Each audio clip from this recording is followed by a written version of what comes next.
ചില ചങ്ങാതിമാര് വേണമെങ്കിൽ നാട്ടുകാർക്കും സംഘടനയൊക്കെ കൊടുക്കും. പെണ്ണുമ്പിള്ളയ്ക്ക് ചിലവിന് പോയിട്ട് ഒന്നും പാപം അള്ളാഹു ഫക്കീറിനെ പോലെ നടക്കണം, ഒന്നും കൊടുക്കാത്തയുണ്ട്. ചുമ്മാതല്ല പെണ്ണുങ്ങളൊക്കെ അടിച്ചു മാറ്റുന്നത് പൈസ. അള്ളാഹു കാത്തിരക്ഷിക്കുമാറാകട്ടെ. ഭർത്താവിന്റെ പൈസ മൂട്ടിക്കുന്ന പെണ്ണുങ്ങളെ അടിച്ചു മാറ്റുന്ന പെണ്ണുങ്ങളില്ലേ? മഹാനായ നബിയിന റസൂലുള്ളാഹി സ്വല്ലല്ലാഹു അലൈഹി വസല്ലം തങ്ങൾ നബിതങ്ങളുടെ മുമ്പിൽ ഹിന്ദ് റളിയല്ലാഹു തആല അൻഹ നബിതങ്ങളുടെ മുമ്പിൽ വന്നിട്ട് പറഞ്ഞു, നബിയെ, എന്റെ ഭർത്താവ് അബൂ സുഫിയാൻ എല്ലാവരുടെ മുമ്പിൽ വലിയ ആളൊക്കെ തന്നെയാ, പക്ഷെ ചെലവിനൊന്നും തരൂല നബിയെ. എന്റെ ഭർത്താവ് നാട്ടുകാരുടെ മുമ്പിലൊക്കെ വലിയ അറിയപ്പെടുന്ന വലിയ ആളാ, പക്ഷെ ചെലവിന് തരത്തില്ല. അതുകൊണ്ട് ഇടയ്ക്കിടയ്ക്ക് ഞാൻ എന്തെങ്കിലുമൊക്കെ എടുക്കാറുണ്ട് നബിയെ. അത് അനുവദനീയമാണോ? ഭർത്താവിന്റെ പോക്കറ്റിൽ നിന്ന് പൈസ എടുക്കാറുണ്ട് ഹിന്ദ്.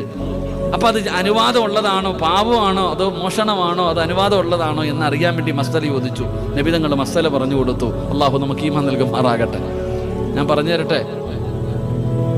തരട്ടെ, നിങ്ങൾ വേണ്ടെന്ന് പറയും, കാരണം പെണ്ണുമ്പിള്ളമാരാ. പെണ്ണുങ്ങൾ കേൾക്കുന്നുണ്ടല്ലോ, ഭർത്താവിന്റെ പൈസ എടുക്കുന്ന സഹോദരിമാരുണ്ടല്ലോ. അപ്പൊ ഹിന്ദ് റളിയല്ലാഹു തആല പറഞ്ഞത്, എനിക്ക് ചെലവിന് തരത്തില്ല, ഒന്നും എനിക്ക് തരത്തില്ല നബിയെ, ഞാൻ ഇടയ്ക്കിടയ്ക്ക് ആവശ്യമുള്ളത് എടുക്കാറുണ്ട്. അപ്പൊ നബി സല്ലല്ലാഹു അലൈഹി വസല്ലമ തങ്ങൾ പറഞ്ഞു കൊടുത്തു, നിനക്ക് ആവശ്യമുള്ളത് നീ എടുത്തുകൊള്ളാൻ മഹാനായി നബിയിന റസൂലുള്ളാഹി.